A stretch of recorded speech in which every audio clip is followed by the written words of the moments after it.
Hi, I'm Tays. I'm Hannah. I'm Emma. And I'm Alexa.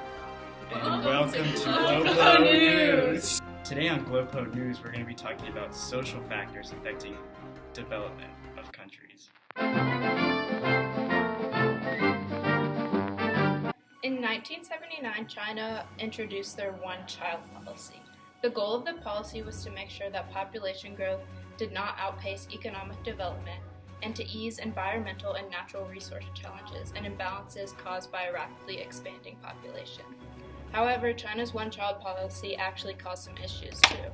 Many Chinese are heading into retirement, and the nation's population has too few younger people entering the labor force to provide for their retirement, healthcare, and continued economic growth. About 30% of China's population is over the age of 50, and the number of workers entering China's overall labor force has been declining for the last 3 years, a trend that is expected to accelerate. Because of these demographic concerns, China's one-child policy was revised in 2015, allowing families to have 2 children.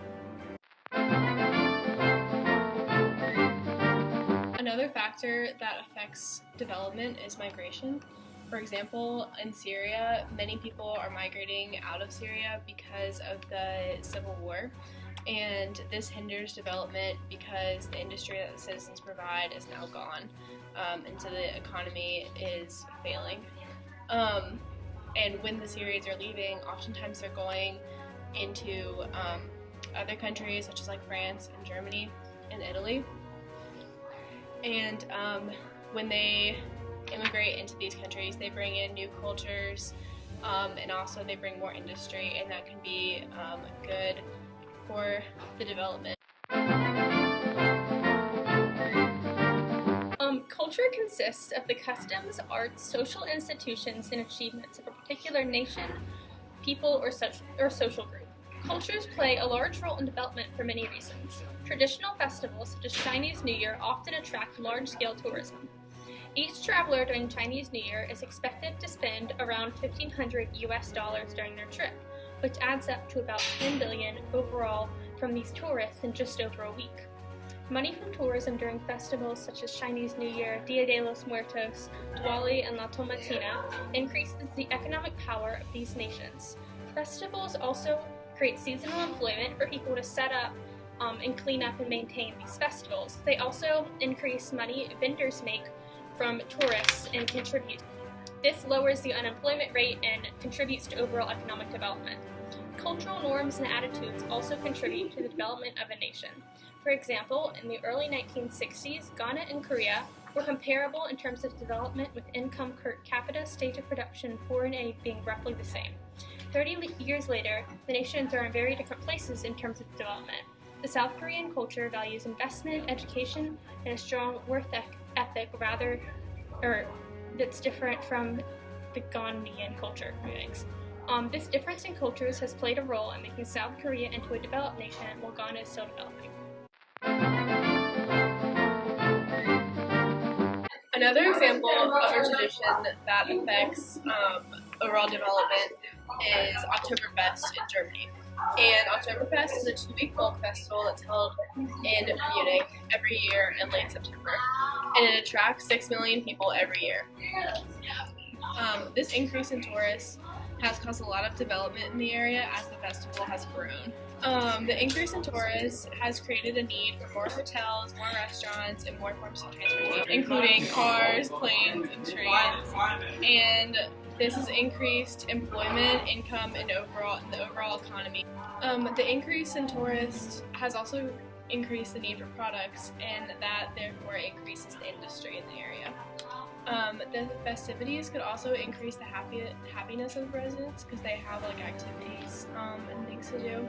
And the robust economy could lead the government to create more government programs such as education, housing, and healthcare because of the increase in money, and that could increase overall happiness as well. Another example of a social factor that can affect development is the values of a culture. So the Amish, which are primarily in Pennsylvania, like the northeastern area of the United States, value the simple lifestyle. So they are conservative. They have an old style form of dress with like bonnets and long dresses. They use little technology. They do mainly farming work, and they stay like within their culture. They don't communicate with any others outside of the Amish culture. And these chosen limitations prevent them from development because their community is so small that the need for products isn't very great, and so this causes not much industry to be built. And they struggle to increase their income because they have little interaction with the outside world, and therefore not much trade. Farming work that they do also isn't very profitable on a small scale, so that's not a way that they can increase their income a lot. They also have primitive ideas of human rights, like they must marry within the community, and it's sometimes arranged. You will be excommunicated if like you break the rules, and you have to follow the religion that the strict Christianity that they follow. They're also only educated to the 8th grade level most of the time, and they have pretty primitive healthcare and many genetic disorders due to the small population size, and all of these contribute to the limitations to their development. Russia has recently been cited for violations of human rights in Crimea, such as the ban on the representative institution of the Crimean Tatar people, the persecution of Crimean Tatars, including administrative and criminal prosecutions, disappearances, mass raids, interrogations, and other forms of pressure, the closure of media outlets using Crimean Tatar language, and the restrictions on studying the Crimean Tatar and Ukrainian languages. Russia is invading their native land of Crimea and is now kicking the Tatars out. This hinders development because Russia has discriminated against the Tatars, and their opinions are no longer valid in their own country. The majority of people do not support the government, which means the development cannot be made because very little of what Russia implements will be accepted by the Tatars of Crimea. Gender relations in Yemen are not very fair. The country has no women in parliament, and has never had a female head of state. There's also no laws mandating equal pay, and women only have partial access to financial services. Also, in Saudi Arabia, women were just authorized to drive in 2018. Women must also seek consent from their husbands before making any decision. They must wear clothes or makeup that do not show off their beauty. Both of these countries have restrictive policies which keep women out of daily life and in the home. This prevents women from contributing to society outside of the home place. In both of these countries, women account for almost 50% of the population, but their input is not able to be given because of these restrictions.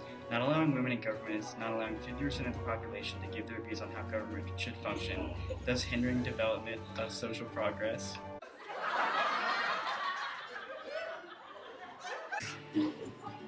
The fastest forms of transportation happens every year in late September, and it attracts please. We're going to be talking about social factors affecting economic. Similarly,